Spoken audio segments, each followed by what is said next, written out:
Hi there, I'm Mick Capewell. Welcome to Spotlight On, another in the series of special shows here on Radio Cabin, spotlighting some of our great local talent in the northeast of Kent. And I'm really especially glad this week to have as my guest, Meg Garner. Hello. Hello, Meg. Let's go straight into it, Meg. Can you sing us a song and then we'll start chatting afterwards? Yeah. Oh, Okay. Just to give everybody a feel of what you do. Of what I do, yeah. Yeah. Which one are you going to do first? Okay, this is by the Lifehouse, and it's called You and Me. Okay.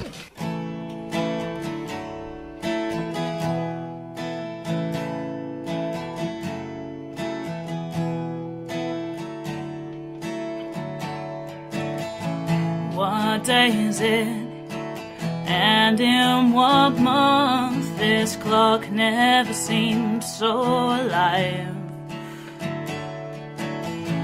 I can't keep up, I can't back down. I've been losing so much time. 'Cause it's you and me and all other people with nothing to do, nothing to lose. And it's you and me and all other people, and I don't know why I can't keep my eyes off you. All of the things I wanna say just aren't coming out right. Dripping in words, you've got my head spinning. I don't know where to go from here. 'Cause it's you and me and all other people with nothing to do, with nothing to lose. And it's you and me and all other people, and I don't know why I can't keep my eyes off you. There's something about you now I can't quite figure out. Everything you do is beautiful. Everything you do is right. 'Cause it's you and me and all other people, nothing to do, nothing to lose. And it's you and me and all other people, and I don't know why I can't keep my eyes off of you and me and all other people. Nothing to do, and nothing to prove. And it's you and me and all other people, and I don't know why I can't keep my eyes off you.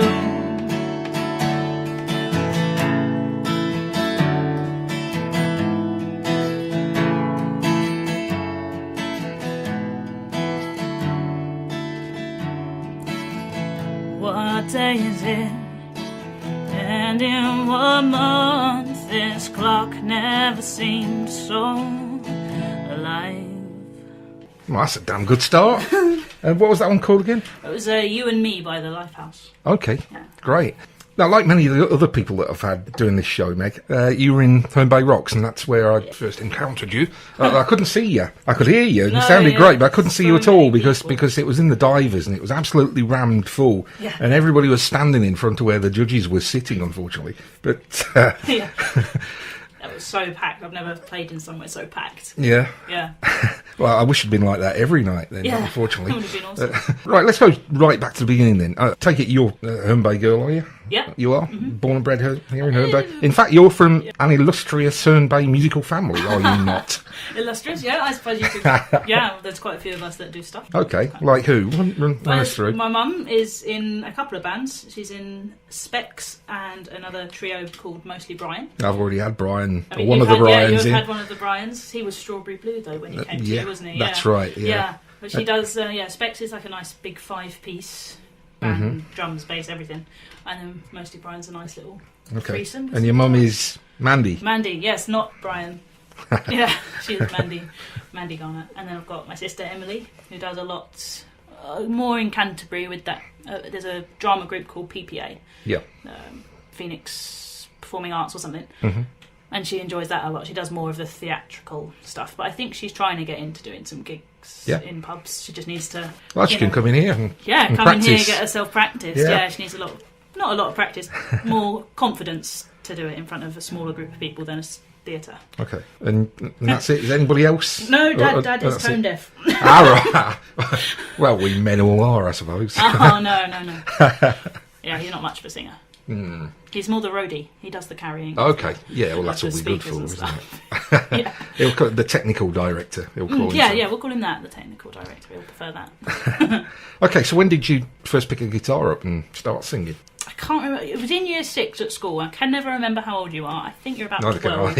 I think it was about 12. But yeah, it was a lot of more classical stuff and just picking out tunes on strings rather than actually So strumming. it wasn't like getting up at a school concert or something like that? No, that happened more when I was about 15 at my next school, secondary school, when we started doing drama lessons and music lessons, and it just sort of got more and more with school performances. And then my mum told me I could try starting the guitar a little bit better, actually learning how to strum songs instead of just picking out tunes. So we started that, got a few guitar teachers going. Oh, right. So you actually had the formal training then? I have had some formal training, not that I was very good at it. I had Joe Inkpen taught me. Oh, yes. I think, has he been in yet? He's mentioned virtually every week on this show by the people that I have Yeah. Joe, he taught me. He was trying to teach me finger picking, which I still haven't mastered yet, but there's always something more to do. Oh, you've got years to go yet.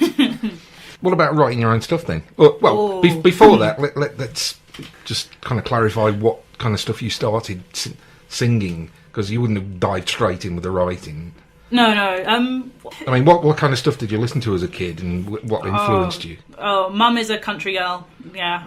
From her dad, a lot of country stuff. Dolly Parton, not Barbara Streisand. Not that Barbara Streisand is country, but a lot of things like that. Strong female voices I was listening to, but I never really had that much of a high range, so I liked listening to Johnny Cash, Ian Dury, people that I could not really quite get, but that was slightly lower than Barbara Streisand's high-pitched. But I could never sing that high, so it was always listening to lower voices. That was kind of nice. So that's where you got... I know you do Salisbury Hill by Peter Gabriel. Yeah, so lots of Peter Gabriel. I wanted to ask you where that one came from. That's Dad. Dad listens to a lot of stuff like that. He loves Peter Gabriel, and just listening to things that my parents played in the car, a lot of 80s stuff, but a lot of older stuff as well. I kind of got a very eclectic music taste because of them. Yeah. Like, not too into all that drum and bass kind of thing. A girl after my own heart. I think it's kind of because of the kind of stuff they played. I mean, they used to play 80s synth pop stuff, but nothing like modern R&B, which is not my favourite. But besides from that, I think I pretty much listen to anything I can get my ears on. Sure.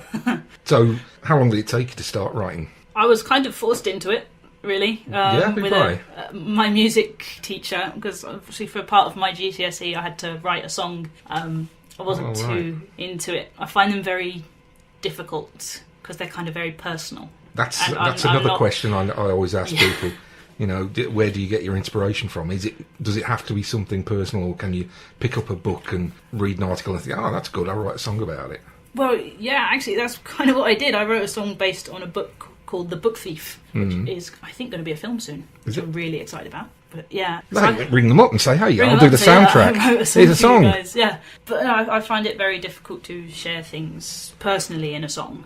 So I kind of I've only written one full song myself, which is the one based on the book Thief. But another one I wrote with Sherry Tappenden from Spy Plane. Yeah. She wrote the words, which was great for me because then that meant it wasn't so personal to me, so I can play it a lot more openly than my other song because I didn't do it. Sure.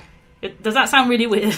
No, not at all. Which one's that? So I know there's one on YouTube of you singing one called Liesel, is it? Yeah, Liesel is my Liesel? one that I wrote, yeah. Right, the book okay. Thief.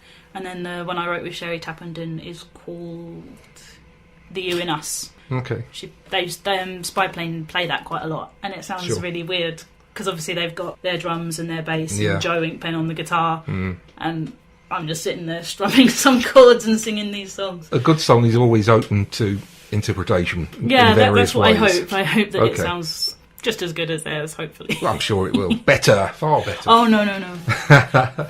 Can you play us another one now, then? Yeah, I'll see if I've got that one here. Oh, right, okay. That would be rather good and rather appropriate, I think. So, yeah, this one, I'm going to do the You in Us, which is the one the Spy Plane do as well. Okay. So, lovely words by Sherry Tappenden, and I stuck a few chords together and made it sound relatively nice, so, yeah. Okay, brilliant. So, this is Meg Garner with... The You in Us. The You in Us.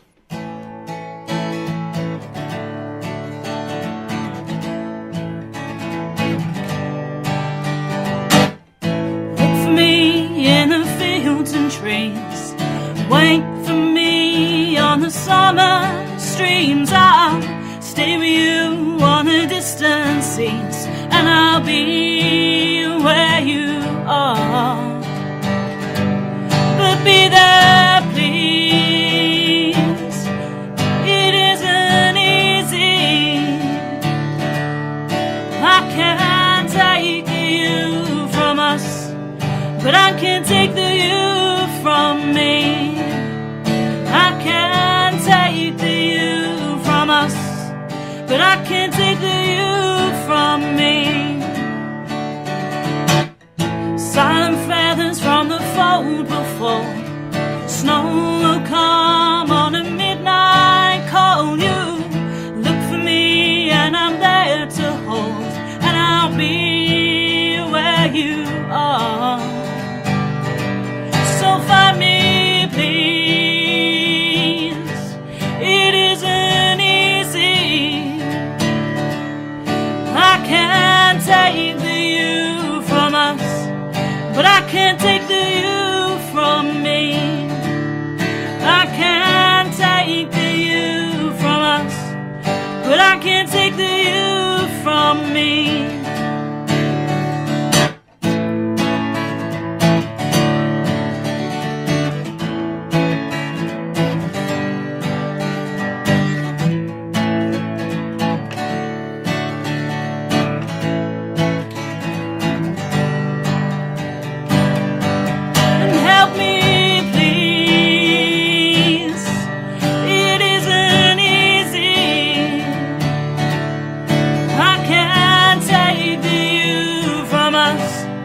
But I can't take the you from me.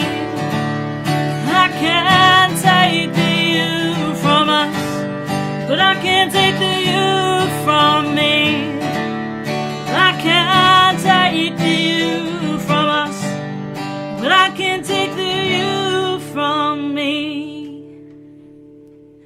Yeah, far better than Spy Plane. Oh, no, Sorry, no. Sherry, and etc. But have you got any plans for, say, getting together with your mum and writing together? Because I know she's just started writing, hasn't Yeah, she? she's got a couple of songs going now. But yeah, she's nagging me a lot. It's just finding time to actually sit down and actually... Because it takes quite a while for me to think about it, but Mum wrote songs in like 10 minutes. So it's just kind of finding the time, but I think she'd really like it. I mean, I'd like it as well. Does she write the music as well as words, or...? No, she... with the first song she did, she wrote the words and then gave it to her Brians, and her Brians found some chords. Okay. And then Mum sang the words to the tune she found from those chords. Sure. But with her second one, she wrote the words with a tune in her head. So it was kind of a different process. She turned up to the Brians and said, find the This is how chords it goes, yeah. that fit with this. So that was apparently quite a tricky rehearsal, because obviously they had to try and find the right chords for her. I know exactly how that feels, because I'm a non-musician. I mean, I always wanted to be a drummer but never got the chance. But I've written several lyrics and given them to people. Oh, yeah. and they've recorded the songs and then they sent them back to me, and they've been nothing like how I've had them in my head. Right. You know, so I know exactly the difficulties that your mum's faced there. But you write music as well as the words, yeah? Yeah, well, I wrote the chords for that one, but my first one, Liesel, I did write everything for, which was kind of difficult. Because obviously you had to because I'm not very good at, I can do it, just about, but reading music is pretty tricky. Right. And the way you had to do it for the GCSE is you had to write it all out as a score, rather than just pop some chords on top of some words. Sure. So that was quite tricky, but writing the music for it kind of came once I'd found the lyrics, once I'd found the chords that I liked with it. The melody kind of came quite naturally. It was just writing it down. That was really hard, but it did me well. It got me a good grade. So I was going to say, did you pass? I did. Yeah. Well, so there you go. It's can't be too bad. Then. Served its purpose. Do you feel like you have to be in a controlled situation, for example, when you're in a nice quiet room or something to write, or will something pop into your head as you're walking down the street and in the middle of town shopping or something? It kind of happens just as I'm trying to get to sleep. Which is really annoying, but I've got a notepad by my bed, so it'll be like 2 or 3 in the morning and something will go into my head and it won't go out, so I have to write it down. And so you wake up in the morning and say, what the hell was that? Exactly. What was I thinking? Yeah, a number of times I've woken up and thought, whoa, oh man, my brain must have been high or something. But yeah, some of the stuff has actually become not so much a song but more of a poem or a story, so there's always that creative stuff going. I just need to actually sit down and put some chords to them. So you write standalone poetry as well then? Yeah. I was at university in Nottingham doing a creative writing course, right, which called on a lot of short stories and poems to be written. Okay. But yeah, things went wrong. It was not a good course. So not long way from home as well. To diss Nottingham University. Nottingham University is amazing. Just wasn't just not your at scene. the time. Wasn't what I needed to be doing. Sure. So I came back home. Yeah, it is a long way away. It's a massively long way away. Yeah, I come from that part of the world myself. Yeah? Yeah, well, Staffordshire, which is the county below. But I really enjoyed my time up there. It just was not the right time. If you're not into the course, then things are just going to get worse, aren't they, as time goes on? Yeah, but it was nice because it's got me a couple of good pieces of literature that I can use from that course. Okay.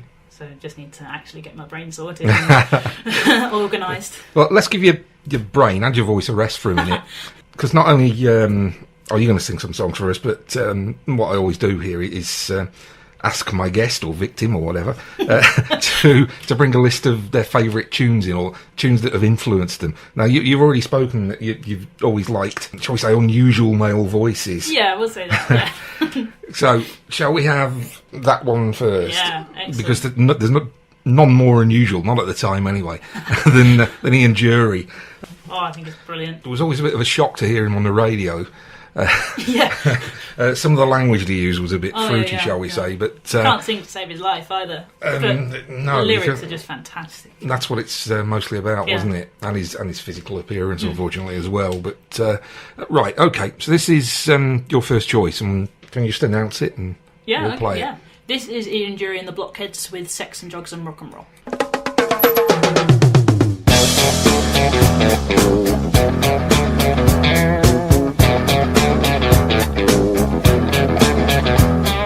Sex and drugs and rock and roll is all my brain and body need. Sex and drugs and rock and roll, it's very good indeed. Keep your silly ways or throw them out the window. The wisdom of your ways, I've been there and I know lots of other ways. What a jolly bad show if all you ever do is business you don't like. Sex and drugs and rock and roll. Sex and drugs and rock and roll. Sex and drugs and rock and roll is very good indeed. Every bit of clothing ought to make you pretty. You can cut the clothing, grey is such a pity. I should wear the clothing of Mr. Walter Mitty.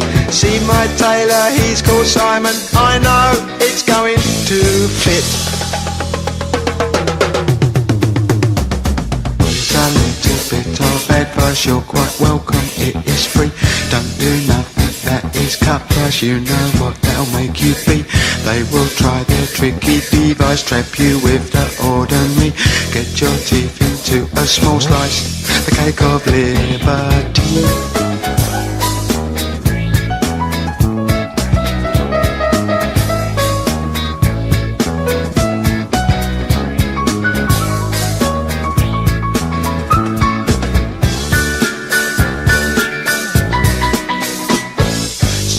Drugs and rock and roll.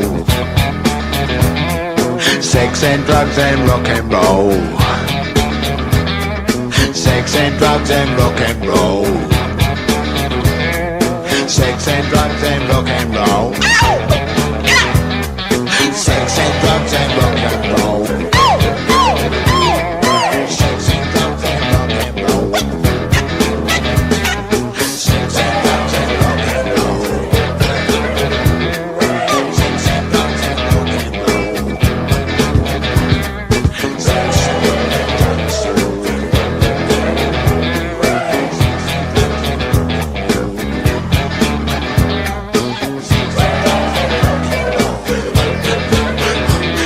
Sex and drugs and rock and roll.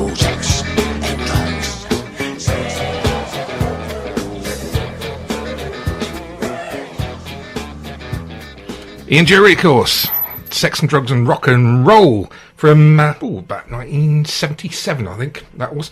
And that was the first choice of my guest here on Spotlight on Radio Cabin this week, Meg Garner. Yeah, hello. So, Ian Jury. Yeah. It's not the sort of thing I would have expected. No, I get that a lot.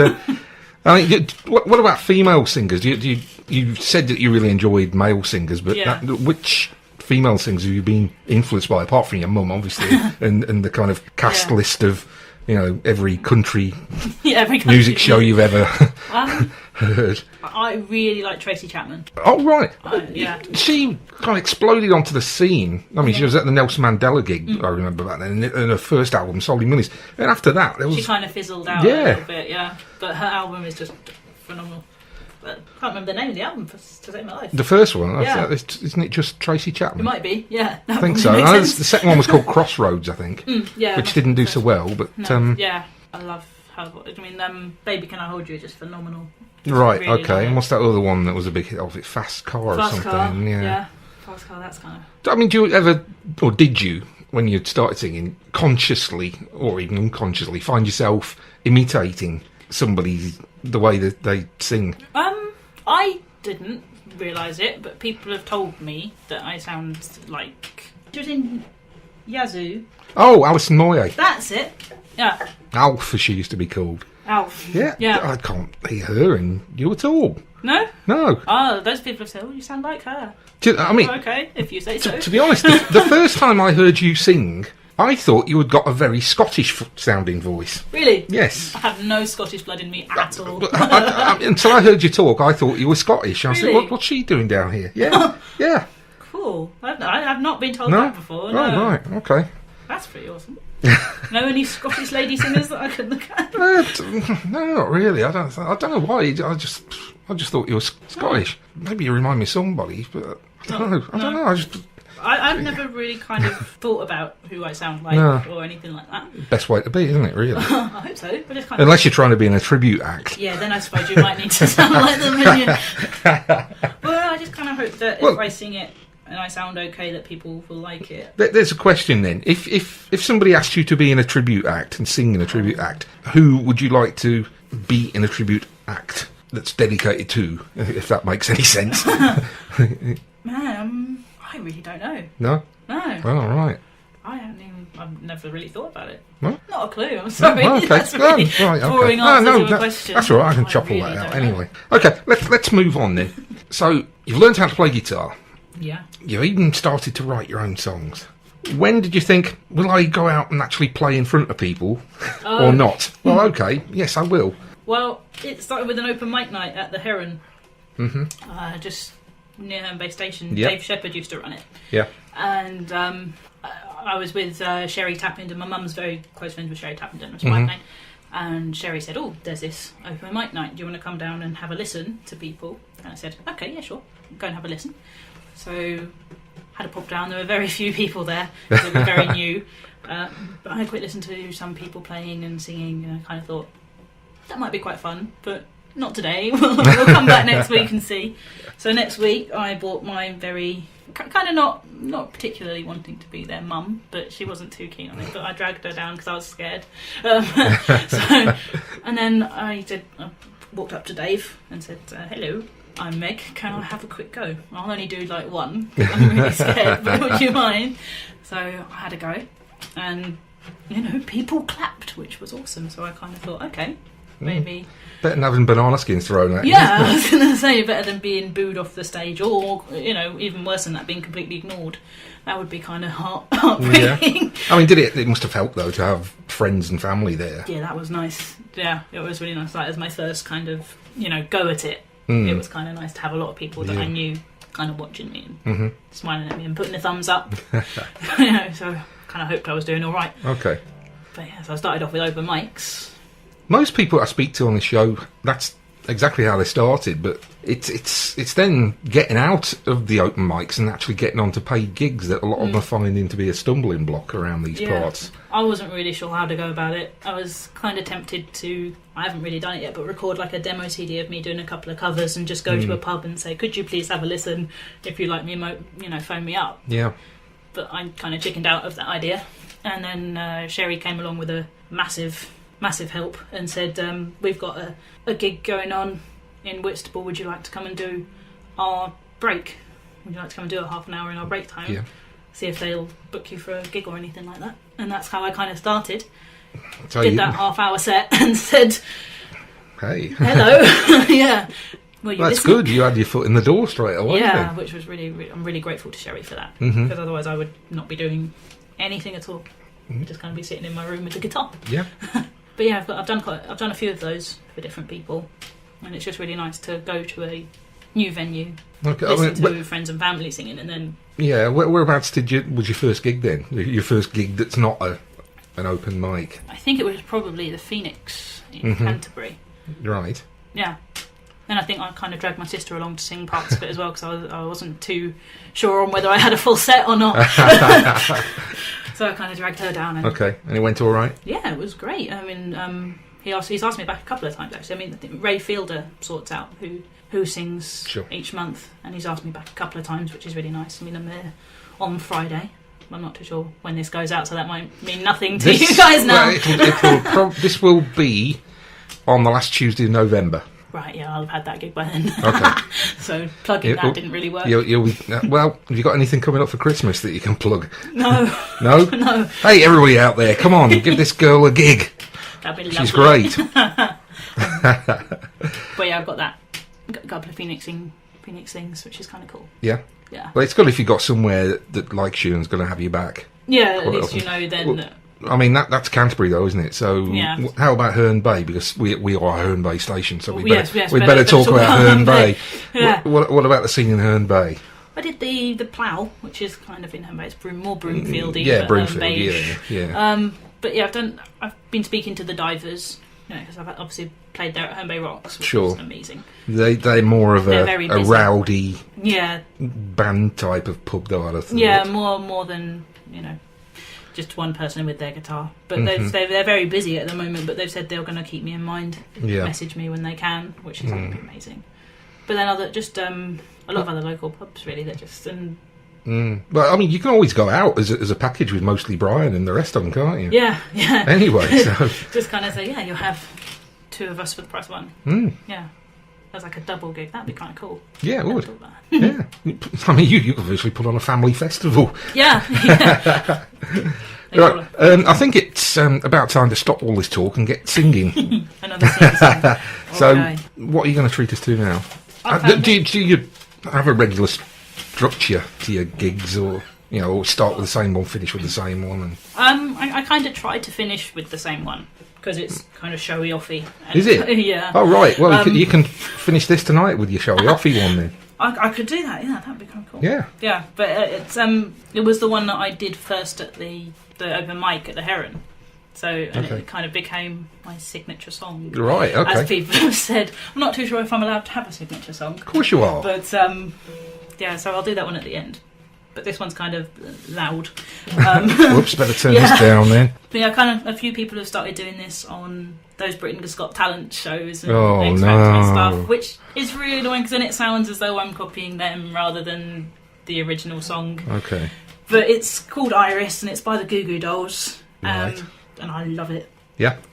So I'm just Okay. Well, if you just let me turn everything down, and I'll count you in, as it were. This is this is Meg Garner with sorry, I've forgotten the song. Iris. Iris. That's it.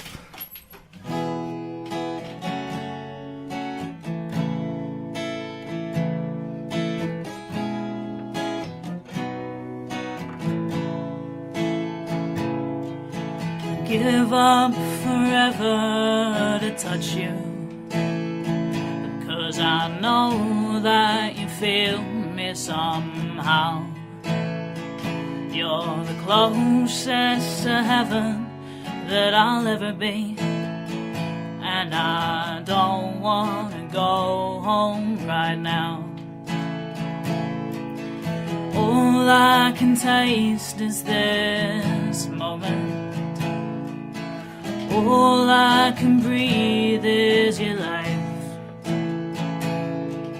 Sooner or later it's over.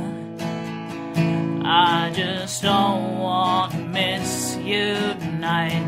And I don't want the world to see me, 'cause I don't think they'll understand. Everything's made to be broken. I just want you to know who I am. You can't fight the tears that ain't coming, nor the moment of truth in your lies. Everything feels like the movies.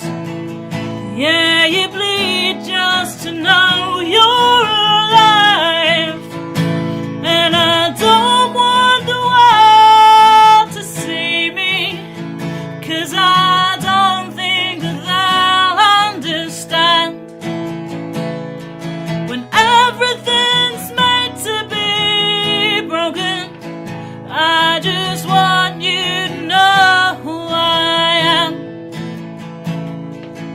Don't want the world to see me, because I don't think they'll understand. When everything's made to be broken, I just want you to know who I am. I just want you to know who I am. I just want you to know who I am. I just want you to know who I am.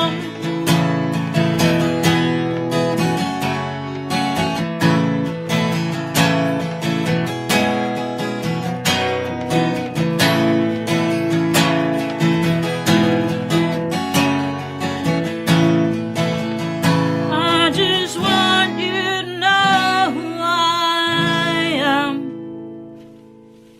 Well, that's put X Factor in it its was place. loud. Yeah, well, you certainly have no problem projecting, if I may be so bold. No, yeah. That I blame Mum for. She's quite a belter. Right, sorry, that was Iris by The Goo Goo Dolls. the Goo Goo Dolls. I Yeah. must admit, Best I'm not friend. familiar with their work, No. but I'll settle for your cover versions any day if they're all like that.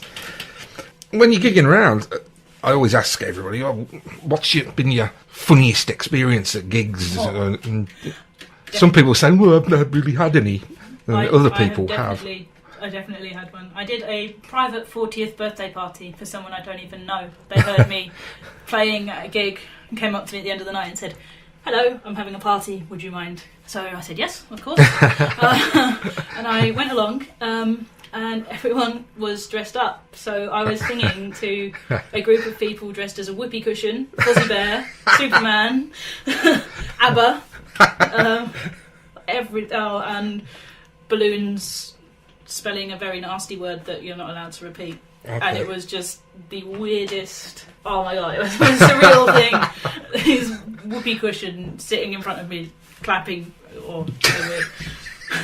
And it was on a farm as well. So outside, there's all these alpacas kind of watching me. Yeah. Which was crazy. They probably weren't watching you. They're probably looking at these people. Yeah. There's a whoopee cushion. Yeah. It was just. I've never. Oh my god! Because normally when you go to a gig, people are in jeans and a t-shirt, normal, and then there were these flower power era people.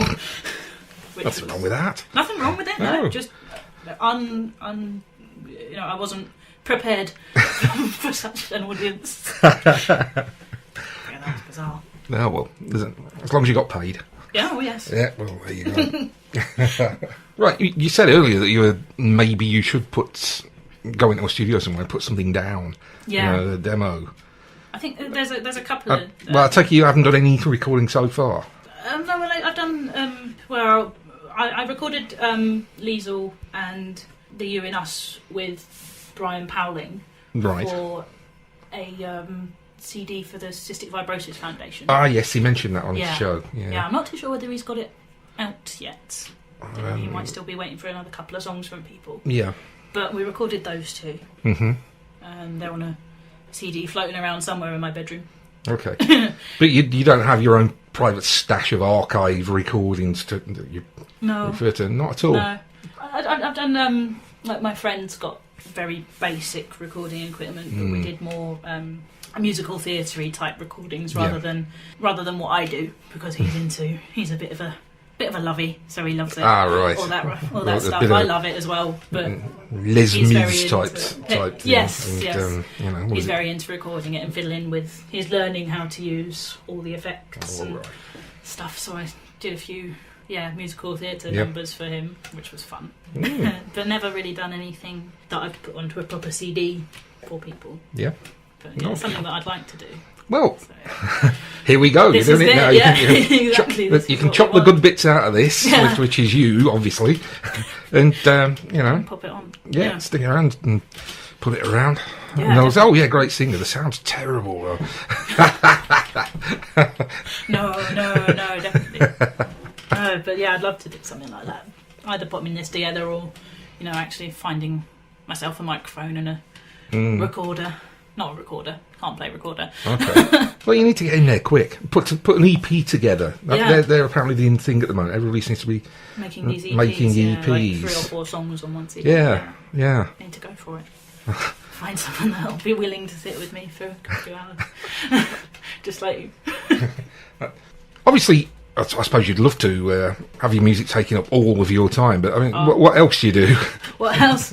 What do you do for a living or something? A horrible person. Yeah, I work at the NHS 111 service. Right. I spend 6 hours of 4 days a week answering phone calls.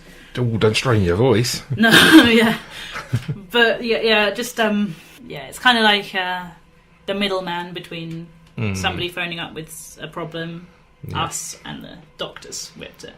So you have to assess. Yes, we do. We assess and then pass it on. Find out what they need and then get them that. Okay. So it's kind of like a toned down version of 999. Right. It's for, what do they say? Yeah, they say it's for urgent care rather than an emergency. Yeah, I know. There's a lot of that going on. Okay. Not too keen on it, but there you go. It pays the bills, I suppose, until your musical career takes off into the stratosphere, as it's going to do soon. It will. Have faith.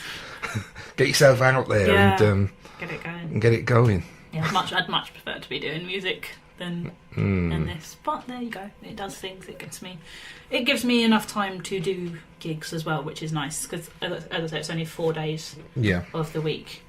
Normally evenings, but then you can always slide little gigs and stuff in between, which is lovely. Okay. Regularly got gigs, I take it, the weekends? Not too regularly Not too at the regularly. moment, no. But hopefully it's going to get a little bit more regular. I just find I'm not very good at reminding people that I would like to play for them. I kind of play the gig and then end up going home and getting too nervous to actually go to them and say, if you like me, I'd love to do it again. But I always get too nervous to do it, so I run away. Don't be nervous. I mean, honestly, you've got a great voice for a start, Thank but, you. But you need to Get out and put go yourself... for it, yeah. Hey, you, listen to this. And Please let me play again. well, right, okay, then. Play No. something now. Play something now.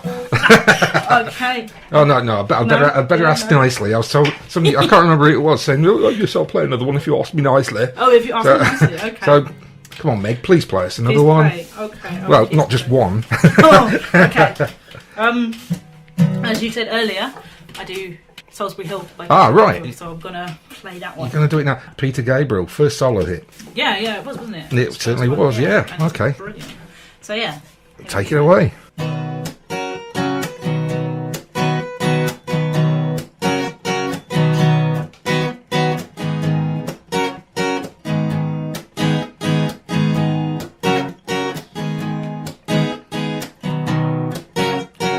Climbing up on Salisbury Hill, I could see the city light.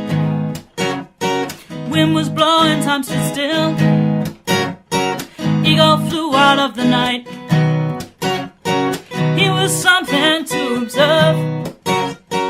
Came in closer, heard a voice, standing, stretching every nerve. Had to listen, had no choice.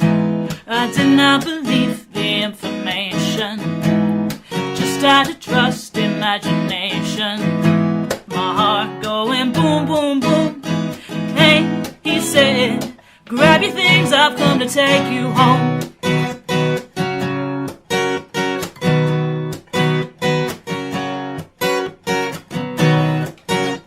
To keep in silence, I resigned. My friends would think I was a nut, turning water into wine. Open doors would soon be shut. So I went from day to day, though my life was in a rut, till I thought of what I'd say, which connection I should cut. I was feeling part of the scenery. I walked right out of the machinery. My heart going boom, boom, boom. Son, he said, grab your things, I've come to take you home.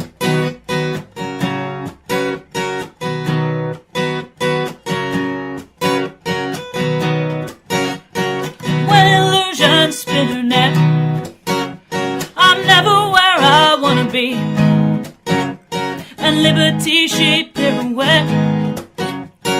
When I think that I am free, watched by an empty silhouette, who close their eyes but still can see. No one taught them etiquette. I will show another me. Today I don't need a replacement. I'll tell them what the smile on my face meant. My heart going boom, boom, boom. Hey, I said, you can keep my things, they've come to take me home. Hey, I said, they've come to take me home. That's not an obvious song to cover because it's in an odd music, an odd time signature and things like that. So what attracted you to that in the first place, and to rearrange it as you have? I kind of needed more songs because it was becoming that every open mic set I'd done or every gig I'd done, it was exactly the same songs over and over, and I needed to find something new to play. So I had a quick flick through my iPod, had a look, see what my most played, and that was on my most played list, and I thought, yeah, that'd be kind of cool. I've never heard anybody do it. So I had a look at the chords. They were lovely and simple, so I was like, yes. Number one, awesome. Then I tried to play along with the record, which was really it hard. is, yeah, because it is so odd really time, isn't it? Bizarre, yeah. Although it is repetitive and there's no... Very repetitive, so once you get it, you've got it. Yeah. But it was so hard to play along to. So I ditched the record, and I was like, okay, get rid of you. So I actually drafted in my mum and said, have you got... Because she doesn't play guitar, really. I mean, she knows some chords, but she's not really into it, so she doesn't really practice. But we have got her a lovely new guitar, and she is starting to practice more, which is awesome. So hopefully we'll be getting 3 guitars in Mostly Brian, which will be brilliant. But so I said to her, have you got any idea? I really want to do this one. Any idea with rhythm? So we kind of sat down with it. She sang it while I was trying to find a rhythm, and eventually we found that kind of upbeat going on. So we kind of tried with that, fiddled and played around with that, and eventually it became what I just played. Yeah, which very good indeed. If you're listening, if you're wondering who you're listening to, by the way, it is Meg Garner, who is our guest on the Spotlight On show on Radio Cabin this very week. And just the last question about gigs. I know this because I've seen you. The evidence is there on YouTube. Is that you've actually played at the biggest venue in Herne Bay, i.e. the King's Hall. I have indeed. That was amazing. So how did you manage to wangle that? It was from not the Herne Bay Rocks just gone, but the one beforehand. I was approached at the end of the whole... It wasn't at the end of my gig, it was at the end of the whole series of gigs. Yeah. By Viva La Social. And they said, hello, we heard you the other night. We've got... we're trying to get music back into the King's Hall, and we've got this guy, Chris Helm, that we've got, who's doing a gig, and we need some support acts. Would you be interested?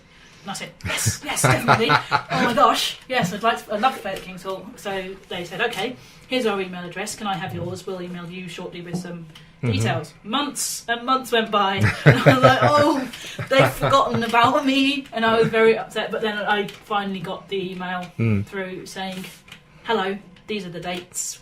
This is the dates that we've got.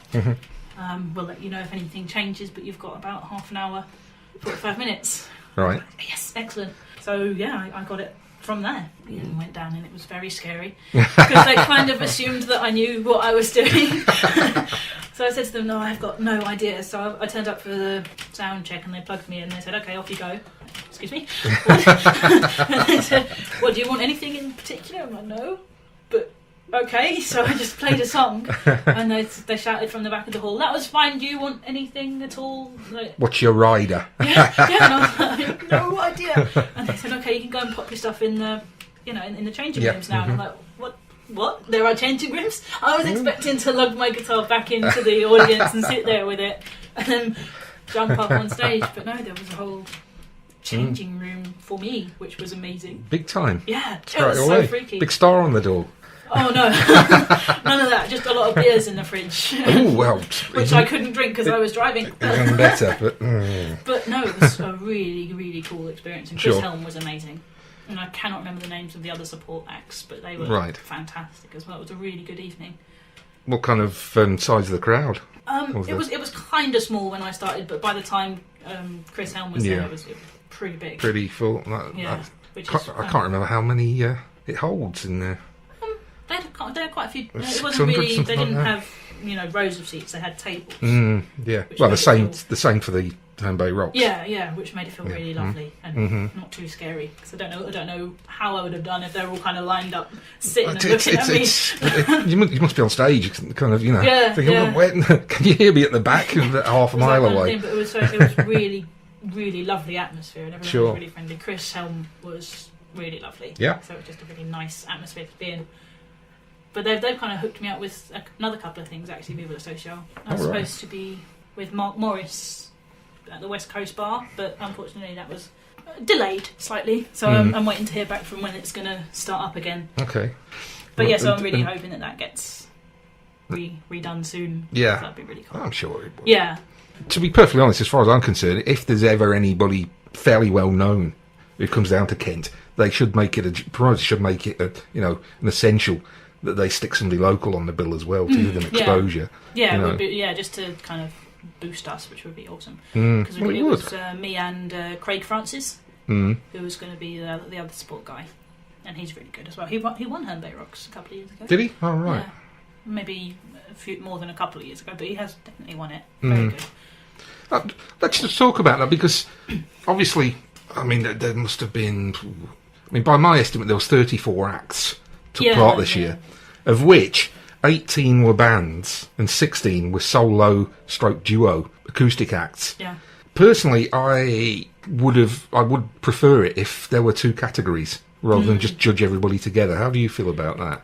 Very similar, yeah. Yeah. It's because the Doctorates were on just before me. Yeah. And they are brilliant, but very loud. True. And it's three-piece band, and they got... And they were finalists last year as well. Yeah. So Never mind this year. I'm not so much saying that it would have been tricky to be with them because they were finalists last year and because they were so great this year, but because they were so very different to what I do. It's just very tricky. I don't know whether it is tricky for you as the judges to... Oh, yeah. I mean, especially on the same night. Everything was split up into 5 different categories, which is fine. It's a good idea. But even so, the root of things, it's still... I don't think it's possible to compare a band and somebody like you with a thrash metal band, for example. Exactly. You can't just keep jumping from one to the other. Because it's like, a lot of it is audience reaction, isn't it? One of the categories, which is fine. But if you've had a massive thrash metal band, people are headbanging and going, woo! Yeah. And then me, the audience reaction is going to be very different. Particularly if, as you were faced with, there's absolutely, no room to swing a cat kind of scenario in the place, whereas in other venues, there was not so many people there, shall we say. Yeah. And added to that, there was one night when it was all acoustic, and there were 6 all acoustic acts playing, because that particular venue hadn't got an electric license or whatever. Yeah. So that was a lot different to the scenario that you were faced with, and I think that's a bit unfair. Yeah. I mean, the last one at Rodney's, you had a girl duo who were really, really excellent, called Benita and Sienna. I've already featured them on this show. But they were up against 3 bands, 2 of which got into the final. But they really had no chance because people weren't listening, and the venue was one of these with Sky TV screens with football on everywhere, and that's what people were mainly concentrating on while they were singing. Yeah. So I would rather have all the acoustic solo acts or duos together in, say, 2 or 3 heats. Yeah.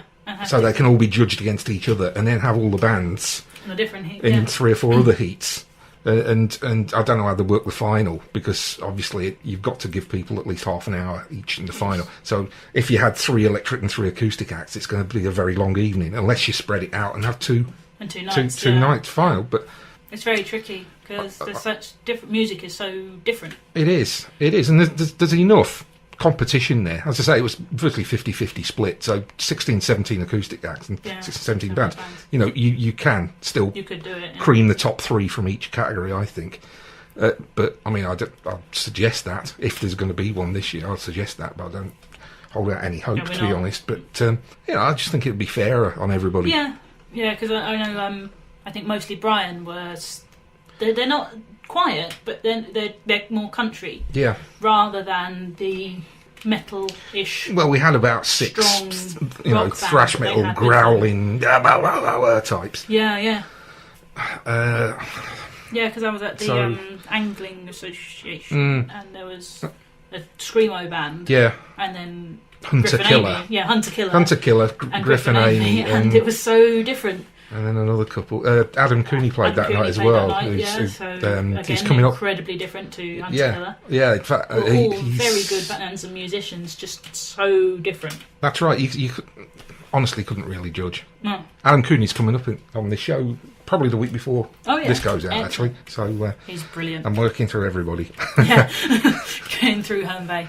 Yeah, absolutely. One musician at a time. Yep, that's what I'm here for. Unless we get shut down, of course. Oh no! Don't say that. That's not happening.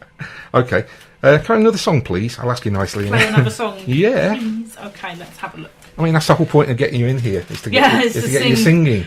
Not singing for your supper, but... No, I'll be singing for my lunch. I've some lunch. Get back home. Okay. I haven't played this one in a while, so we'll see how it goes. If we screw up, we'll try again. Yeah.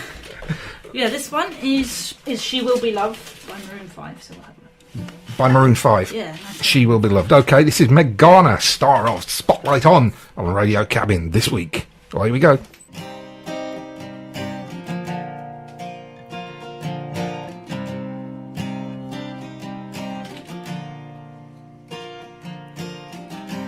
Beauty queen of only 18, she had some trouble with herself. He was always there to help her. She always belonged to someone else. I drove for miles and miles and wound up at your door. I've had you so many times, but somehow I want more. I don't mind spending every day out on your corner in the pouring rain. Look for the girl with a broken smile. Ask her if she wants to stay a while, and she will be loved. Yes, she will be loved. Tap on my window, knock on my door. I wanna make you feel beautiful. I know I tend to get so insecure. It doesn't matter anymore. It's not always rainbows and butterflies. It's compromise that moves us along. Yeah, my heart is full and my door's always open. You come anytime you are, yeah. I don't mind spending every day out on your corner in the pouring rain. Look for the girl with the broken smile and ask her if she wants to stay a while, and she will be loved. Yes, she will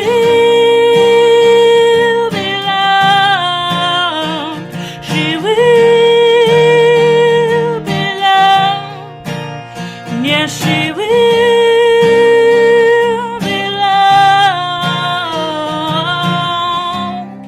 I know where you hide alone in your car. No one of the things that make you who you are. I know that goodbye means nothing at all. Comes back and makes me catch her every time she falls. Yeah, yeah.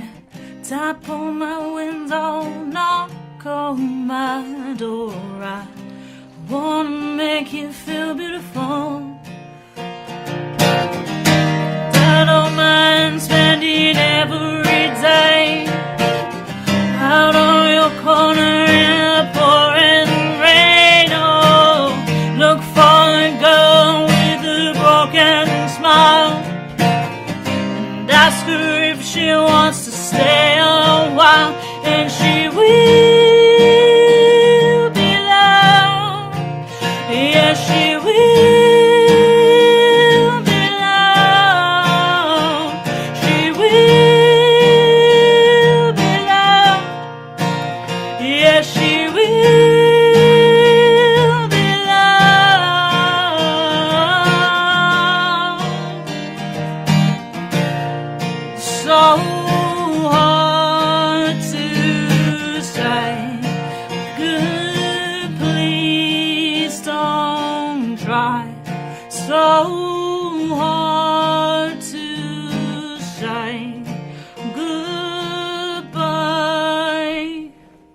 Tell you what, Yeah.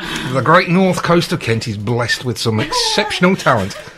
That was the extraordinary voice, and I don't say that lightly, of Meg Garner. You weren't even put off by the little kiddie outside riding on his bike, because the kindergarten's just finishing and the kids are all going home. Oh, very sweet. Professional to the end.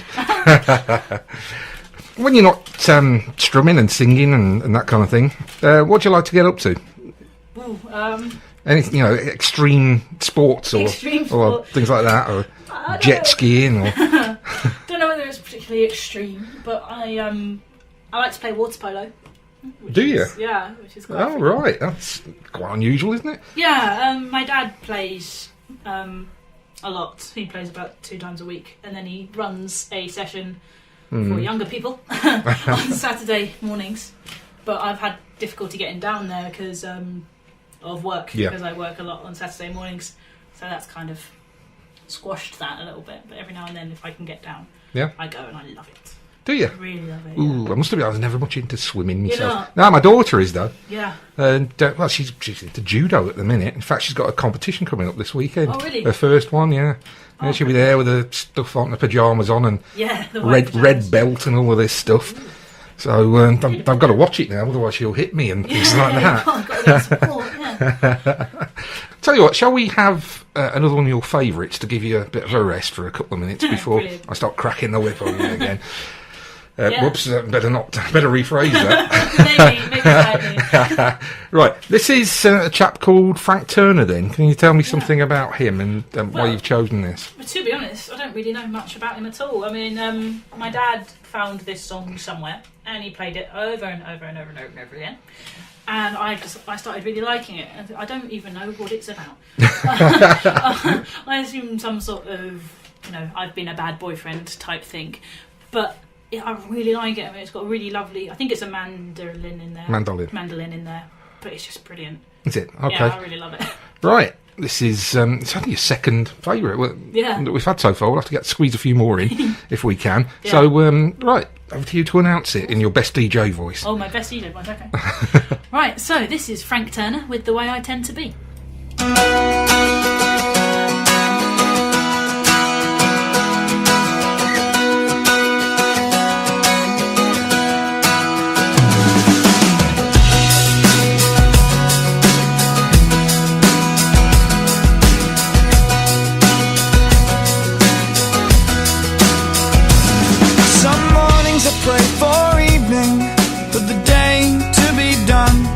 Some summer days I hide away and wait for rain to come, 'cause it turns out hell will not be found within the fires below.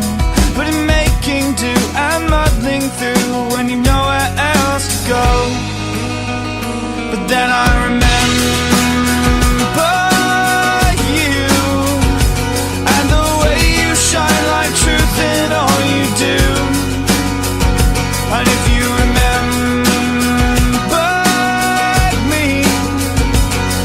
save me from the way I tend to be, the way I tend to be.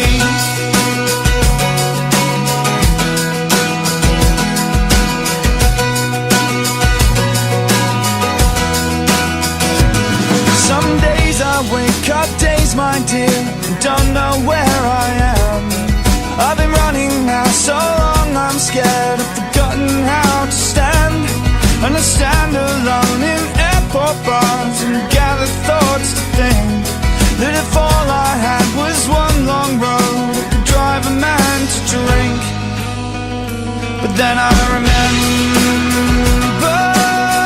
you and the way you shine like truth in all you do.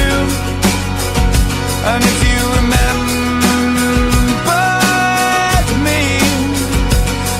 save me from the way I tend to be.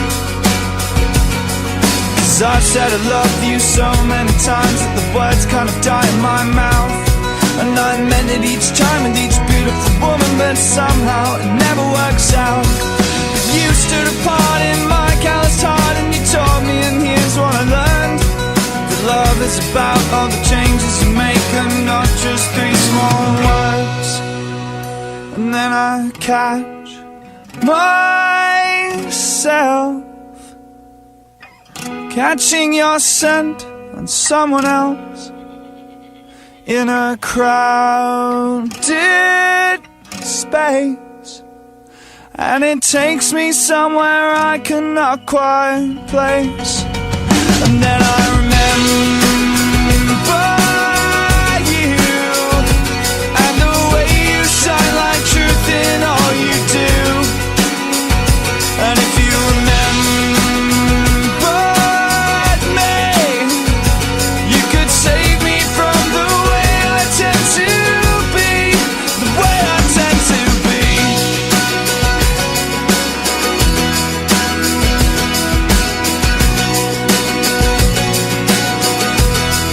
The way I tend to be. The way I tend to be.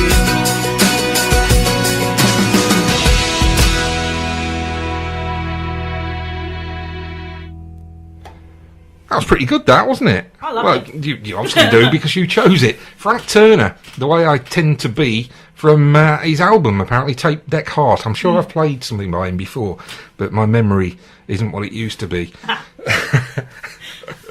In fact, I can only remember what I've been asking you about in this show. What were we talking about before that? Water polo, wasn't it? Yeah, water polo. Yeah. That was my extreme sport. Well, I mean, what else? I mean, do you read much? Oh, yeah. I love to read. What kind of stuff? Mills and Boon or biographies or what? Definitely not Mills and Boon. We had to study that in A-levels. Did you? Yeah. Mills and Boon? For A-levels? Yeah, it was for language and gender. Oh, dear. It was, yeah. Never reading one of those books. I like things like Terry Pratchett. Do you? Yeah, kind of right. fantasy stuff that's almost sort of grounded in real life. Yeah? Yeah. And I must admit, I'm a big fan of the Harry Potter books. Oh, right. Yeah, well. Thrash me. No. I mean, love it. But then again, it's a kid book, really. Isn't it? Well, so I think suppose. I grew up with it. I mean, I read it when I first managed to. I thought the first one had two. I mean, I've read two of them, I think, because my daughter had them all. I thought, well, I'd better check them out anyway. Two of the middle ones, I think. Oh, and what it seemed to me is that that at first, the first one or two maybe are kids' books, but then they kind of grow up with that generation. Yeah, they did. I think. Yeah, it did definitely start to get quite dark towards the end. Yeah. So, would you ever try to write a song about? You know, Harry Potter? No, but that whole kind of fantasy genre. I mean, there's a big market for it. Yeah, I suppose there must be somewhere like because there's quite a few people on the internet that do. Oh, there's loads of them, and I mean all these prog rockers and and whatever. They're all into it. Like there was one that came out last year that I really liked by a Scandinavian band called Night Shift, and it was called The Imaginarium. And there's all that kind of thing, and there's hundreds, thousands of them doing it all. You know, maybe Well, because obviously I've written one song about a book already. I suppose it can't be too tricky to try again. I just need to get myself in the mindset for it.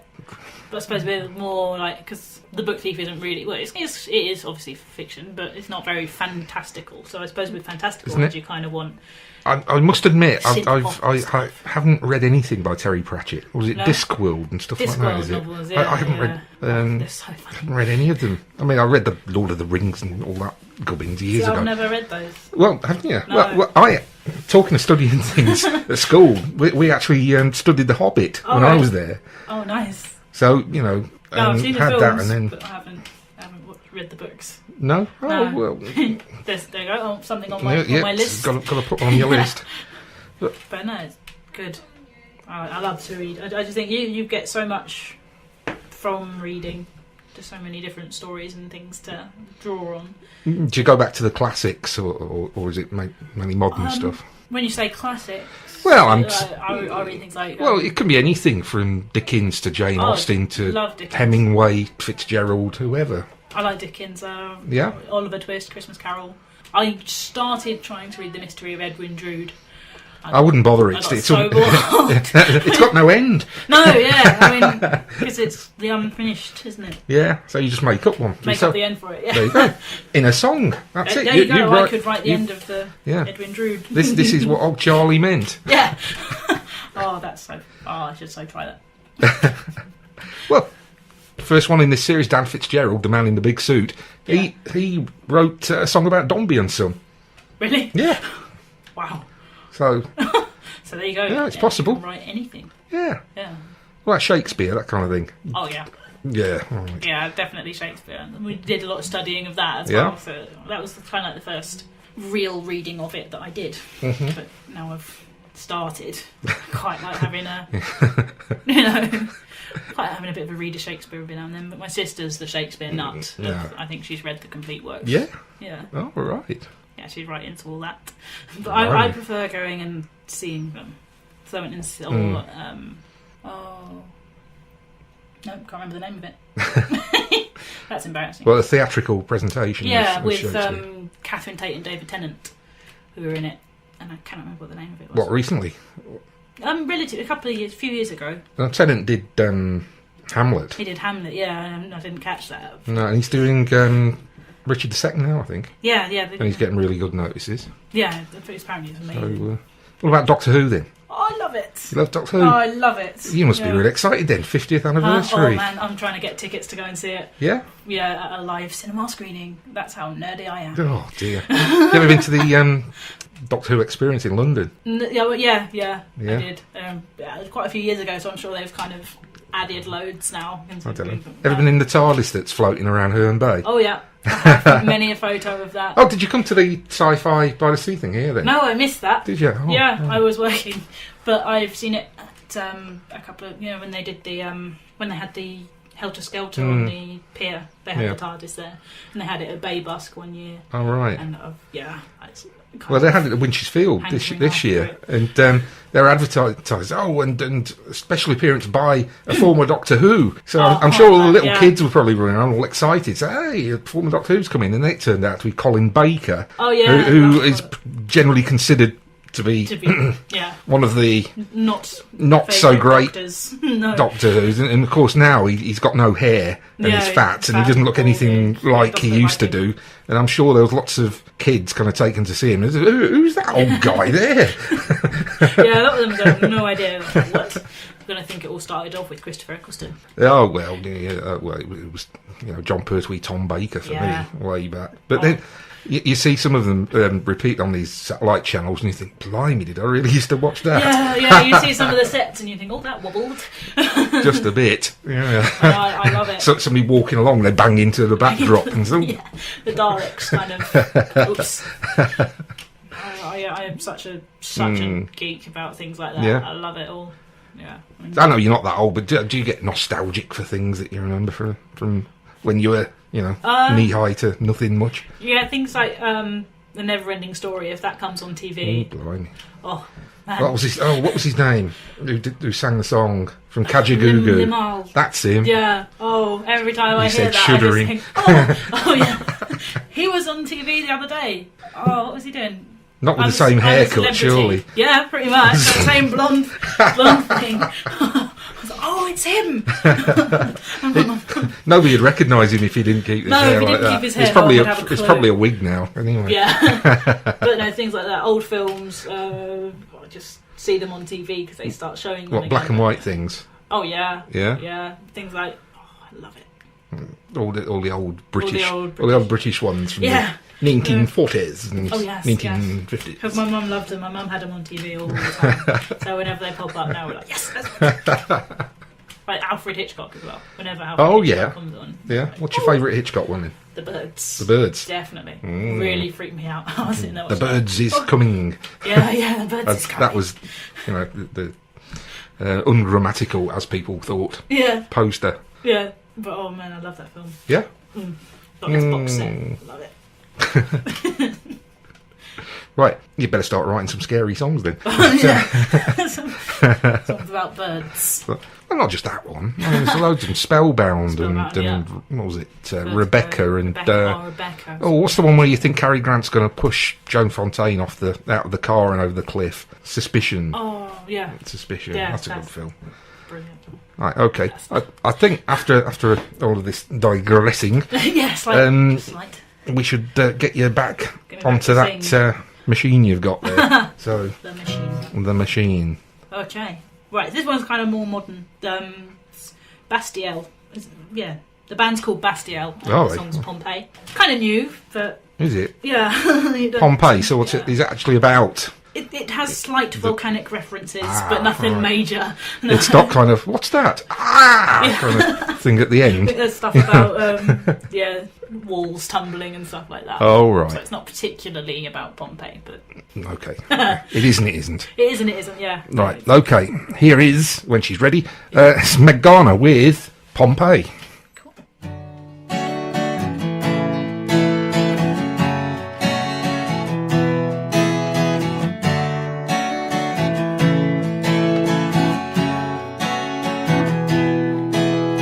I was left to my own devices. Many days fell away with nothing to show, and the walls kept tumbling down in the city that we love. Great clouds roll over the hills, bringing darkness from above. But if you close your eyes, does it almost feel like nothing's changed at all? And if you close your eyes, does it almost feel like you've been here before? How am I gonna be an optimist about this? How am I gonna be an optimist about this? We were caught up and lost in all of our vices. In your pose as the dust settled around us, and the walls kept tumbling down in the city that we love. Great clouds roll over the hills, bringing darkness from above. But if you close your eyes, does it almost feel like nothing's changed at all? And if you close your eyes, does it almost feel like you've been here before? How am I gonna be an optimist about this? How am I gonna be an optimist about this?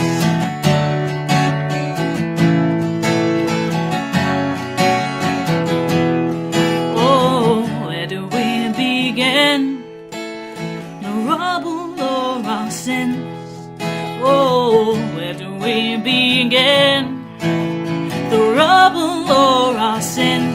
And the walls kept tumbling down in the city that we love. Great clouds roll over the hills, bringing darkness from above. But if you close your eyes, does it almost feel like nothing's changed at all? And if you close your eyes, does it almost feel like you've been here before? How am I gonna be an optimist about this? How am I gonna be an optimist about this? If you close your eyes, does it almost feel like nothing's changed at all?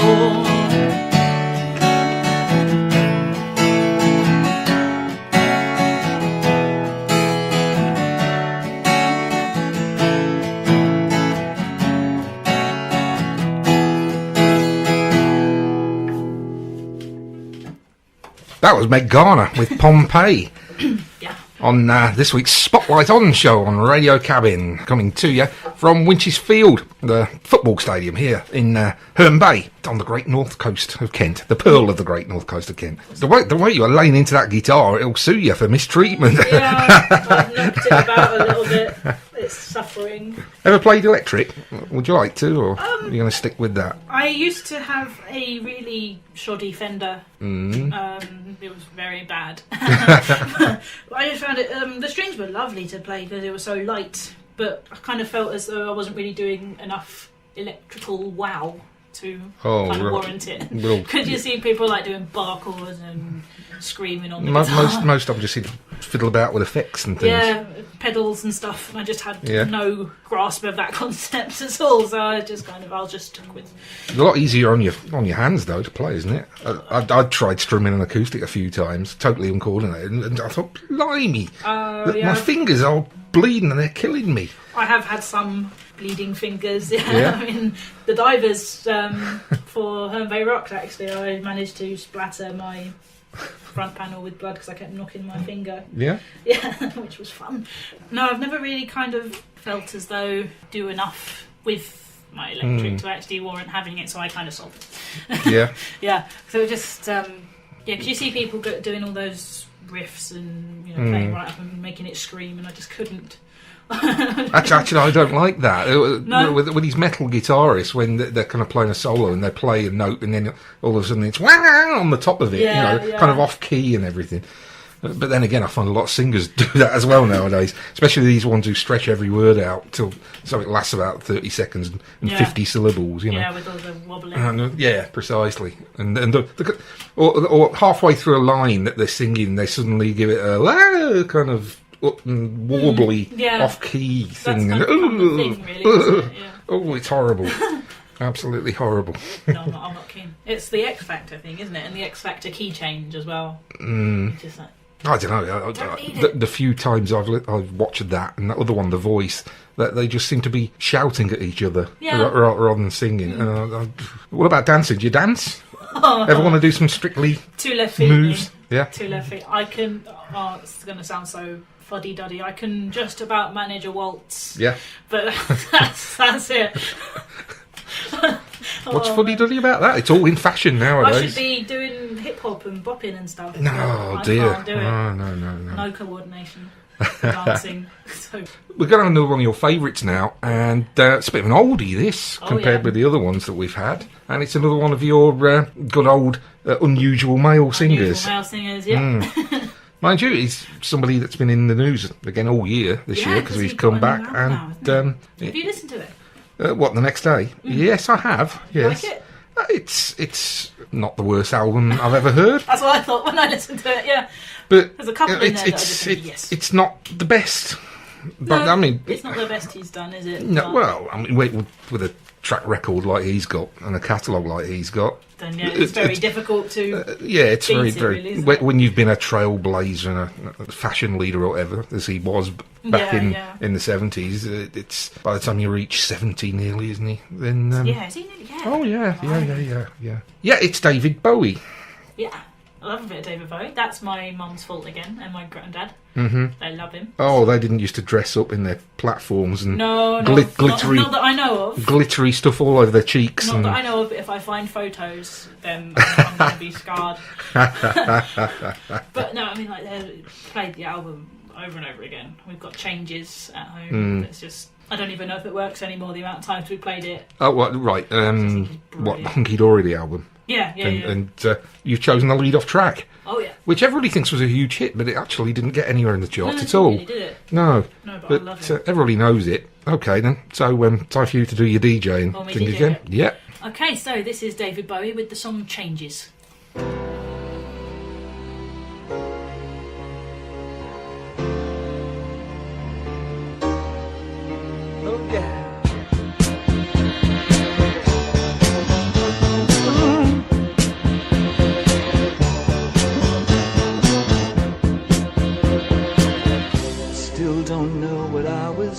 Waiting for, and my time was running wild, a million dead-end streets, and every time I thought I got it made, it seemed the taste was not so sweet.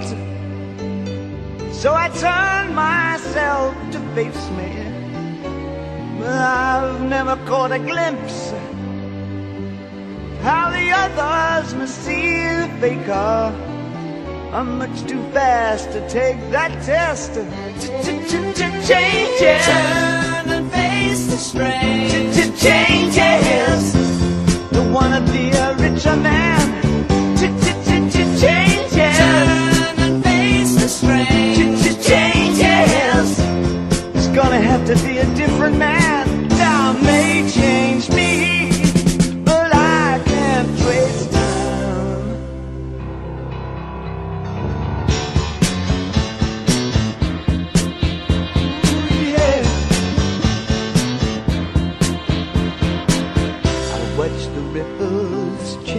Size, but never leave the stream of warm and permanent sand.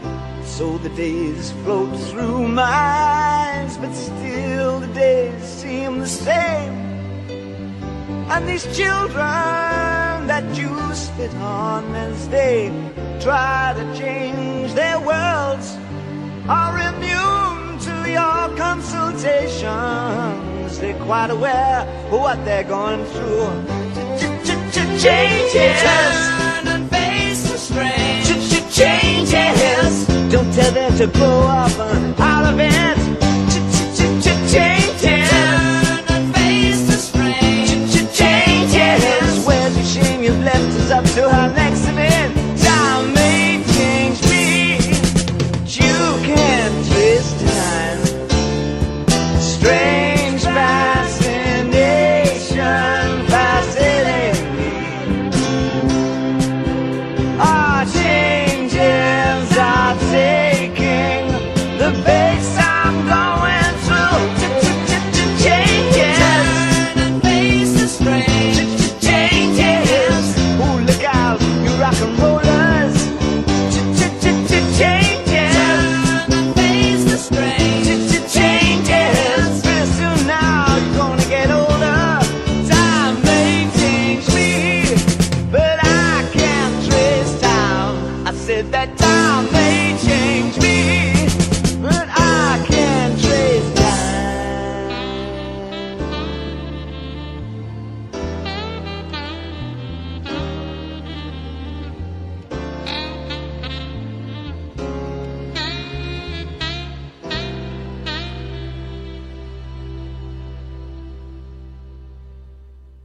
And that was the man himself, Mr. David Jones, otherwise known as David Bowie, with changes from 1971, the album Hunky Dory. And that's a favourite of Meg Garner, who's my guest this evening on the Spotlight On show on Radio Cabin, Tuesday nights, 8 till 10 p.m. And, well, we haven't got that much time left, I think. We're kind of into the final half hour. All right. So, I want to squeeze as much of you singing into that. Oh, yes, absolutely. Oh, no. Yeah, Okay. you've got to sing for your supper and everything. And, you know, got to work you hard. Yeah, fair enough. So, can we go straight into another one? Yeah, sure. This is a song called, is another relatively modernish one called "Let Her Go" by not the Passenger. I think it's just Passenger. Passenger. Yeah, it's got quite a strange voice, but Yeah. I try not to sound like him. Because, you know, if I start singing, No, sound like yourself. sound like him, then tell me off. Because, yeah, I've already told you sound Scottish. So. Yeah, so sound like Passenger as well. Right, yeah. So, yeah, I'll start doing it. Right, so this is Meg Garner with... Let what was Her it? Go. Let Her Go. Yeah.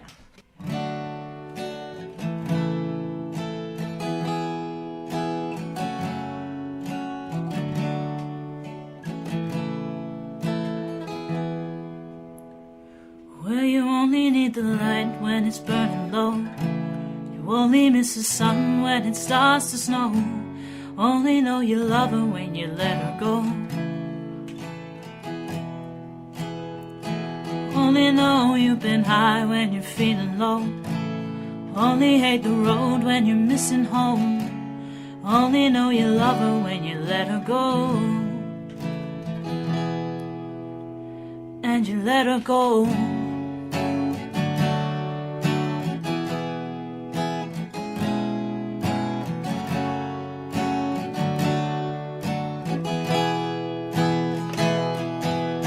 Staring at the bottom of your glass, hoping one day you'll make a dream last. Dreams come slow and they go so fast.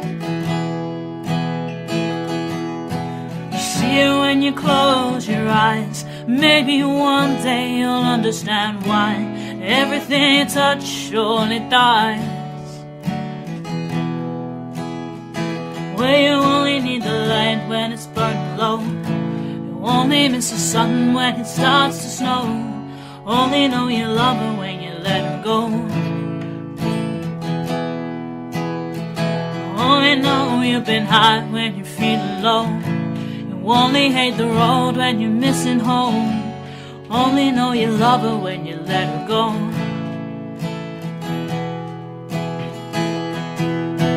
Staring at the ceiling in the dark, same old empty feeling in your heart. Love comes slow and it goes so fast.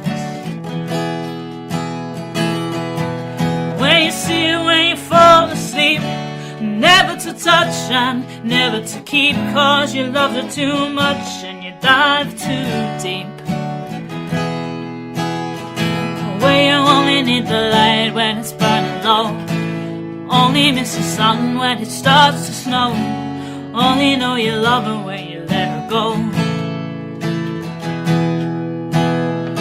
Only know you've been high when you're feeling low, you only hate the road when you're missing home, only know you love her when you let her go. And you let her go.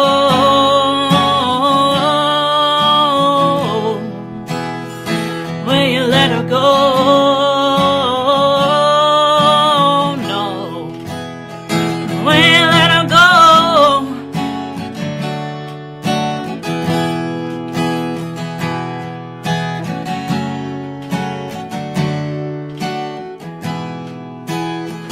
When you only need the light when it's burning low, you only hate the road when you're missing home, only know you love her when you let her go.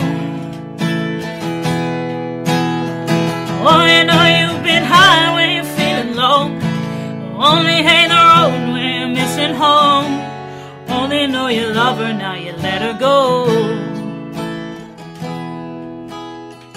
'Cause you only need the light when it's burning low, only miss the sun when it starts to snow, only know you love her when you let her go. Only know you've been high when you're feeling low, only hate the road when you're missing home, only know you love her when you let her go. And you let her go. Well, I don't know why people will ever want to listen to Heart or KMFM or anything like that when they can listen to this. That was brilliant. Thank you. This is Spotlight on, Meg Garner. And we've got about, I should think, 20 minutes left. So loads more to come, he said, in the next 20 minutes. It should be in the next half hour. Anything can happen, shouldn't it? Yeah. Do you travel much? Not particularly, no. No? I mean, Is that through choice or through not being able to afford it? It's kind of the affording bit, yeah. Because I've been about, yeah, I've been like places in America. Have you? Yeah, which is amazing. I did.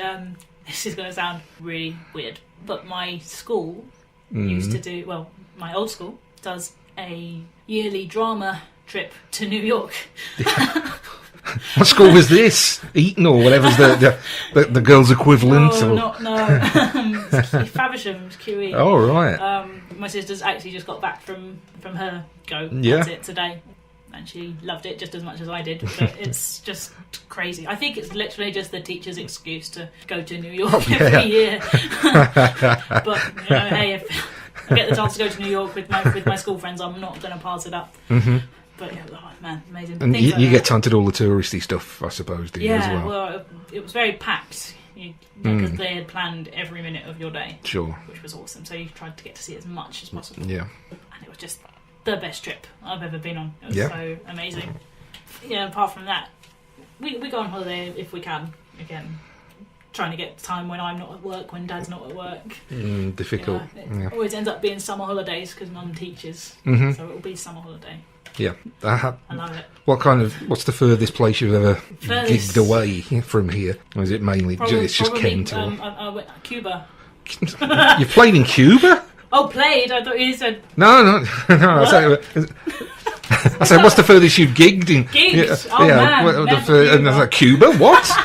Have we got a revolutionary here? No, played Nottingham. Nottingham? Oh, of course, when you were at uni, But okay. Furthest away from home, definitely Nottingham. I was involved with a Christmas gig as part of the Music Society. Oh, right. Which was crazy because, again, it was a lot of heavy metal bands as well. But like, I got dragged in. All playing Slade's yeah, Christmas stuff like single all night. There was like smoke on the stage as well. They had a smoke machine. I've never played with a smoke machine before. It was kind of crazy. Hey, what's this? Yeah. Actually, I did kind of get a little bit shocked because it makes such a loud noise. It goes. Yeah. I'm playing. I think you could visibly see me jump as this smoke starts to come up at me. What is it? Frozen carbon dioxide, isn't it? So it must stank. Make the noise when it moves from one state to another, liquid to gas or whatever. And I don't stuff know. like that. Not sight and see, but yeah. At me. That scared the life out of me. Do you listen to much foreign music? It's a great, for example, French lady singers. You know, all the chanson tradition and things like that. Not really. I mean, no, I don't think I really do. I think I'm kind of horribly English. Yeah? and Or Scottish. or Scottish, yeah. The Cause. No. They Scottish, the Cause, or are they Irish? They were Irish. They were Irish. They are Irish, they I think. Yeah, not were. Are. No, it's some great, French singers. Yeah. I mean, the Germans are a bit more, umpar type stuff. But people like Françoise Hardy and Véronique Sanson and people like that. No and idea. a few more. I mean, they're more introverted songwriters than a lot of the what they used to call yay girls who sing all the the French equivalent of umpar, I suppose. But yeah, it's well worth getting into if I just need to learn if you're into that French. kind of thing. Well, I suppose so. Some of them do sing in English. Well, I thought loads of people down in Kent speak French, don't they? Being so close to them. Oh, I'm so bad. I can manage to say hello, and I speak a little bit of French. Oh, Nothing right. major. Opa, or whatever it's called. Yeah. Bonjour, I can manage. Yeah, what's that mean? And just about goodbye, au revoir as well. Yeah. That gets me by. Just hello and goodbye. Oui. Yeah, yes. Yeah. Just nod your head and shake your head, and then I'm sorted. Well, that sounds so bad. Right, before we kind of dissolve into unprofessional behaviour here, come on, let's have another one. Another one. Let's have Yes, another one. Should I be reading Which is the one that you're going to do for your big finish? Is that Liesl or will no, you do? the big finish is at the Oh front. right, of the book. okay. Is there any chance that you could do your song? Yeah, I was going to say. And I'm not should I talking do Elton it? John now. Oh no. God, you and McGregor mullered that. Have you heard them? Did he? Oh, I don't know. Yeah, Moulin Rouge. You and McGregor sang it. Oh, Mullered. did he really? I've Yeah. not seen that. It's pretty good if you love that kind of thing. Anyway, cool. So yeah, Okay, so this is your actual something what you wrote. yeah. This is what I wrote. Song what I wrote. Yeah. So as we said earlier, it's about a book called The Book Thief by Marcus Zusak. Okay, Best name ever. give us a quick rundown of the plot in 10 seconds then. It's kind of it's a story about a little girl in World War II. She's German. She gets adopted by a German family who are hiding a Jew in their basement. Oh, right. And it's narrated by Death. The book is narrated by Death, which is very bizarre, but it's really good at the same time. And it just follows this little girl through her life at these new parents' house, and inevitably the destruction that happens at the end of the book, which is Does she, not wanting to give anything away, but does she inadvertently give the Jews away or something? no. She actually writes him a book because she steals books, because that's how she manages to escape from being taken from her mother and put with this strange family. And she escapes through books, and she steals books at book burnings from Oh, yes. rich Yes. German libraries and things like that, and she reads to this Jew while he's unconscious because they have to save him, and it's Okay. amazing, really good book. Really? Yeah. Happy ending or not? It's not a happy ending. Not a happy ending. Not Okay. really, but I'll it's take it- kind of it's an uplifting ending, but it's not happy. Right. And I take it her name is Liesl. Her name is Liesl. Yeah. I wonder where you got the German, German things name from. from, yeah. My daughter's called Heidi, just because I like the name. I spent quite a few years there in Germany when I was in the army, and people always said, "Well, it's a German name." Yes, it okay. is, isn't it? Yeah. Full marks for observation, Well done for you. kind of thing. I mean, she loves it. Yeah. yeah, because there's not many Heidis about. No. But okay, Yeah, that kind of thing. So yeah, this is my song about the book Thief, and it's called Liesl, and I wrote it when I was like 14. So Yeah. please forgive me. No. No, not. I don't mean no. We won't forgive you. I mean no. We won't In need hopes to. it won't be We needed. won't need to forgive you. We'll see. Right, here we go.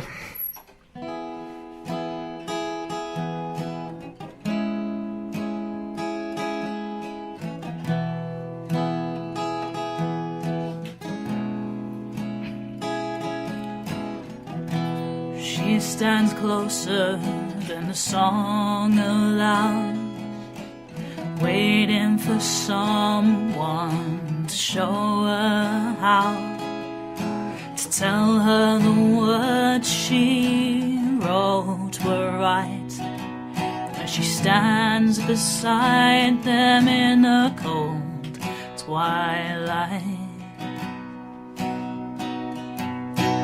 All of the words, everything she'd to say, were taken from her, yeah, torn away. Wanting to help, yet wanting to fly from what this girl has seen. Words can lie.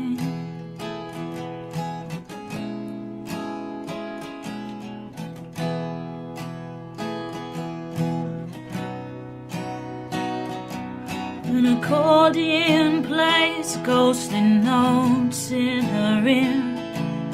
Her greatest wish is for him to appear, the one who turn its notes to words once more, and make the world as it was before. All of the words, everything she'd to say, were taken from her, torn away. Wanting to live, yeah, wanting to die from what this girl has seen. Words can lie.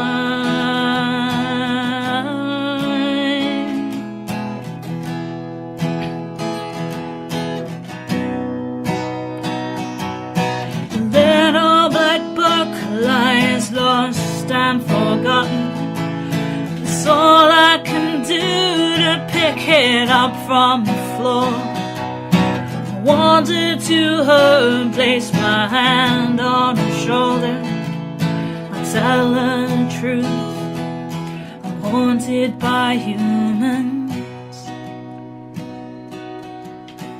All of the words, everything she'd to say, were taken from her, torn away.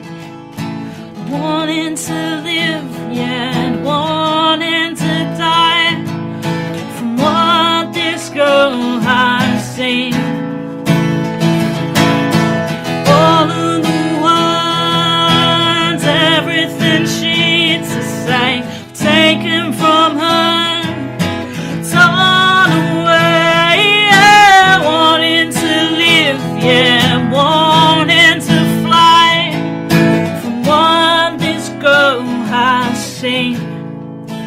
Words can lie.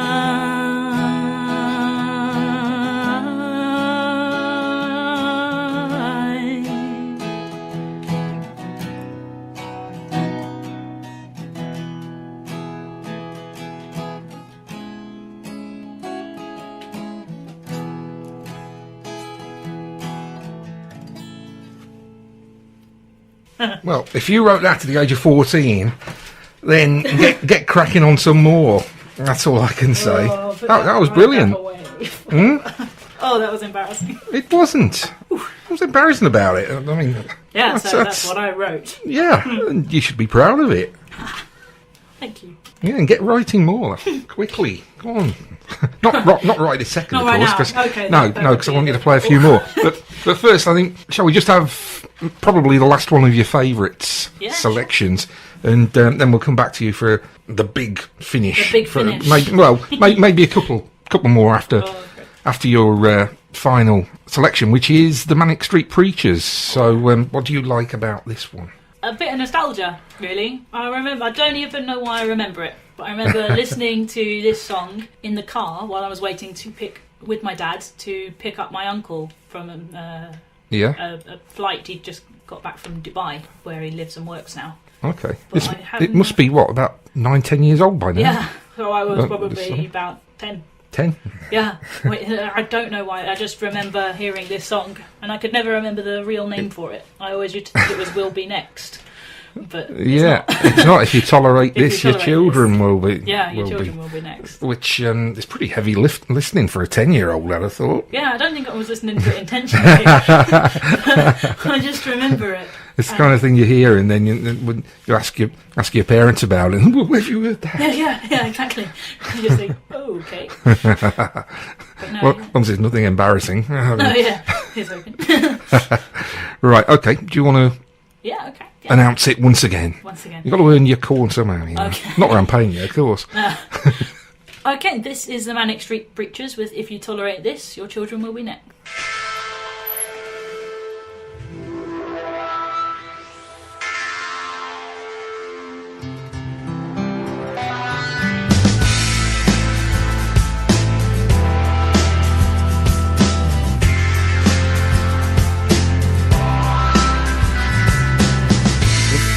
Teaches you to be alone, the present to be afraid and cold. So if I can't shoot rabbits, then I can't shoot fascists.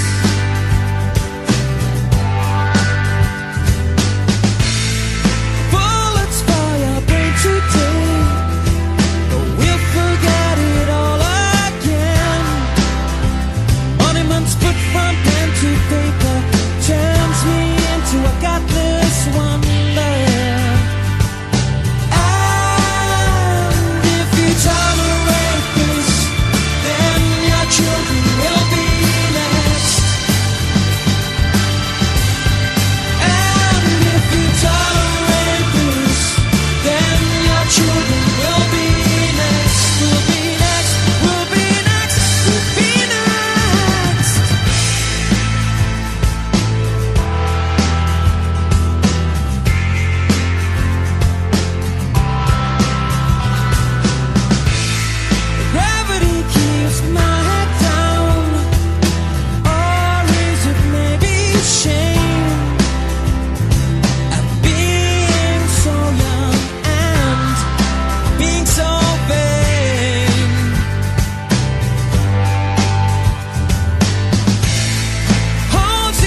Manic Street Preachers. If you tolerate this, your children will be next. That's a great uplifting number to finish your selection of favourites with there, Meg. Yeah, definitely. Everyone loves it. This is Spotlight on Meg Garner here on Radio Cabin, Herne Bay's community radio station. The big noise of the north coast of Kent. The great north coast of Kent. We've got time for a couple more songs if you can supply them. Of course. Right, you're going to save one for your big finish. So, what have you chosen to do before that? I'm going to do a song called Billy, which is by James Blunt. Oh no! Your face. Well, he's an acquired taste. He is. One which I haven't acquired, unfortunately. No. Is it? Or shall I say no? No. Well, I won't sing like him. Plus, he used to be an army officer, so he's yuck. Yucky. But yeah, apparently, he's very. I've actually started learning that if I'm singing one of his songs in a gig, I should never introduce it. Oh right. Just play it, because if ever I say I'm going to do a song by James Blunt now, someone goes, "Not You're Beautiful." No, yeah. Thankfully, no, I don't do that one. I thought I'd leave that to the karaoke people. All right. But no, I like him. I think he's good. I haven't listened to his new stuff yet. Oh yeah, he's back in the charts, isn't he? Yeah. Now. And people are very not happy about that. No. No, there's loads of he's been slandered all over the internet. Poor guy. Yeah, I don't think he helped himself back a few years ago by his attitude and his poshness, basically. Yeah, he's not got many friends, really, has he? I saw him on a TV panel game once, and he came across as a complete and utter twerp. Really? Yeah. Oh, see? Have I got news for you, or something like that? Yeah. And he said a couple of things there on that. I can't remember them now, but I just thought, what an upper class twit you are. Yeah, I haven't really seen many interviews or things. I've just listened to his music and I like it. So okay, I bet you do it better though. Man behind him. But yeah, so I'll play. He's Gavin Blunt's brother, by the way. All you listeners out there, Gavin Blunt. He's Gavin Killer Blunt, as we call him here at Radio Cabin. Yeah, he's on Sunday afternoons. Oh yeah, terrible. Yeah, he's a hound dog. He's Gavin. You better watch. Oh yeah. He doesn't talk. He snarls. Oh, does he? Oh yeah. Okay. Yeah. Only joking, Gavin. Fair enough. Yeah. Right. So I shall sing this, and we'll see whether people like it better than James Blunt. And I can guarantee it. I will anyway. Right. What's the title of the song again? It's called Billy. Billy from Meg Garner.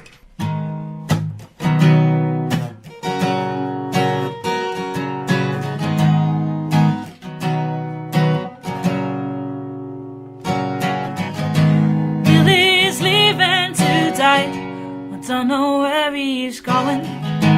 Hold his head in disgrace. He can't escape the truth. He knows the price on his fate.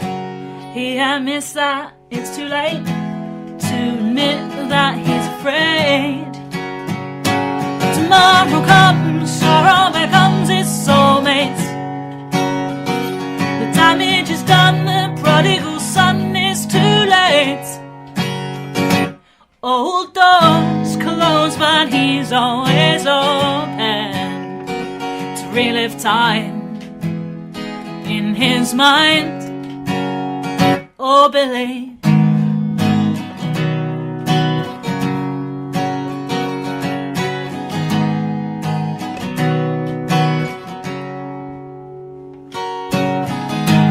Billy's leaving today. I don't know where he's going.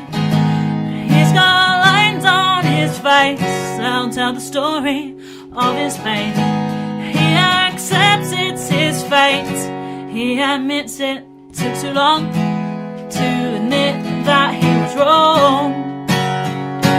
Tomorrow comes, sorrow becomes his soulmate. The damage is done, the prodigal son is too late. Old doors closed, but he's always open to relive time in his mind. Oh, Billy.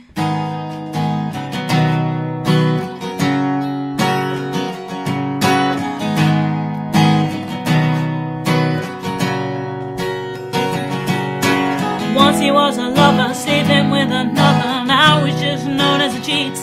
And he wished he'd had a mirror, looked a little clearer, see into the eyes of the weak. Yeah, and once he was a lover, sleeping with another. Now he's just known as a cheat. And he wished he'd had a mirror, looked a little clearer, seen into the eyes of the weak. Tomorrow comes, sorrow becomes his soulmate. The damage is done, the prodigal son is too late, too late. Old doors closed, but he's always open to relive time in his mind. Oh, Billy. Oh, Billy.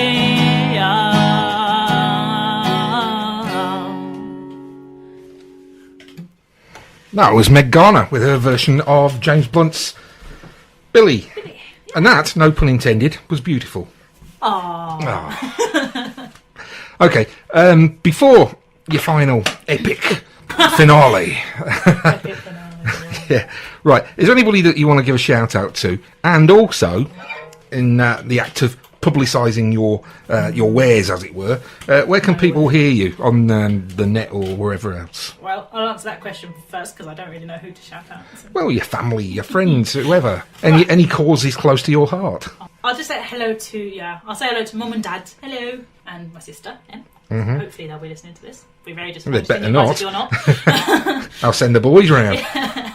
And also just people that have helped me get to here, which is really awesome. Because if I hadn't gone to that open mic night, got those half-hour sets, got the gigs, I wouldn't any chance of being here. So it's really cool to you guys. So thumbs up.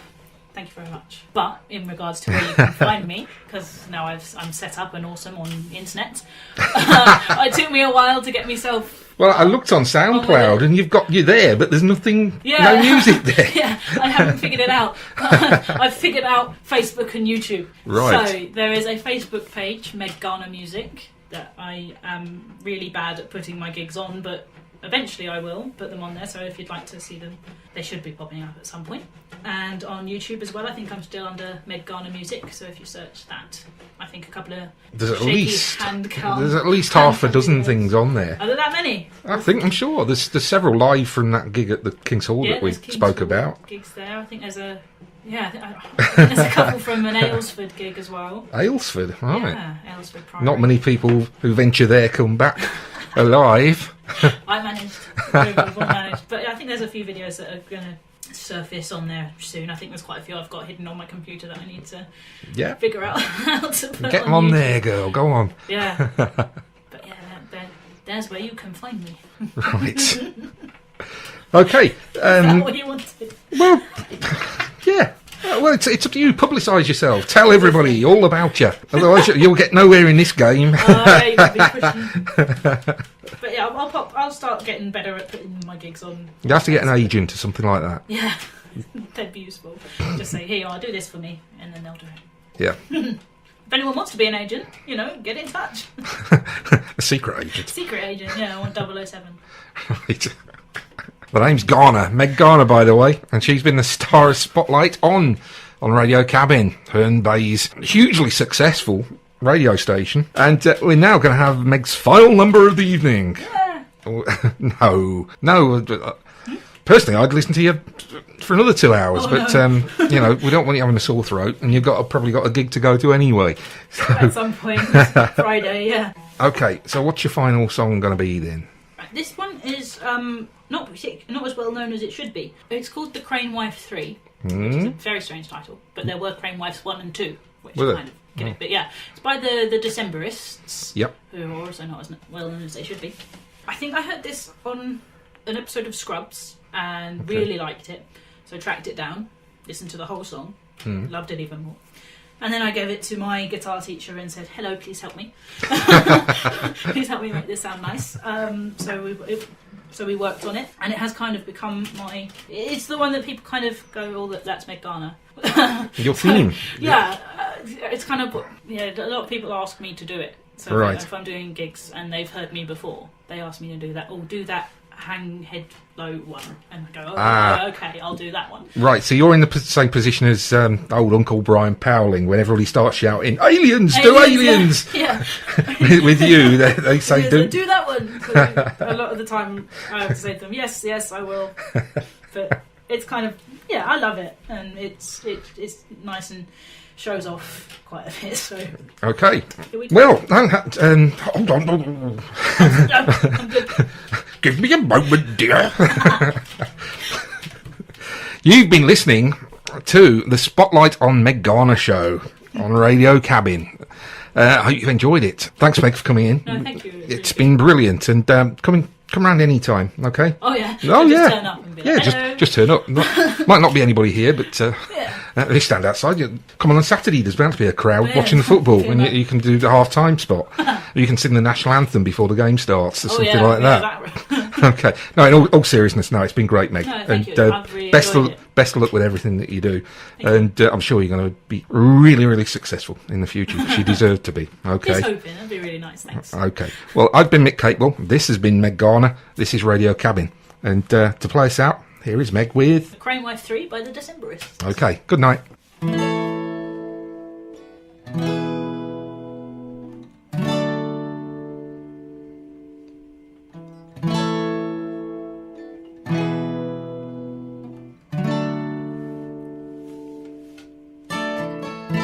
And under the boughs unbound,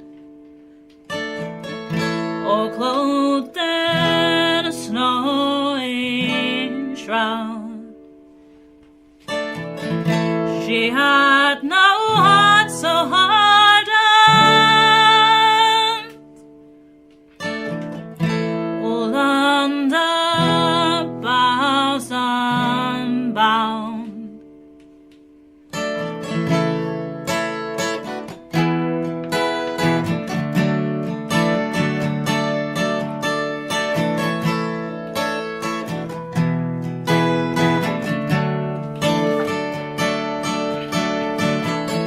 Each feather it fell from skin, till threadbare she grew thin. How were my eyes so blinded? Each feather it fell from skin, and I will hang my head low, and I will hang my head low.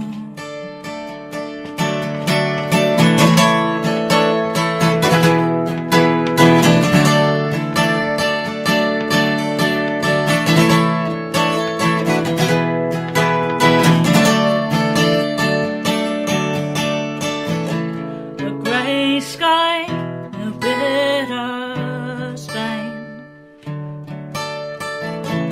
a rain cloud, a crane on wing, all out beyond horizons. Oh, the grey sky, a bitter stain, and I will hang my head low. I will hang my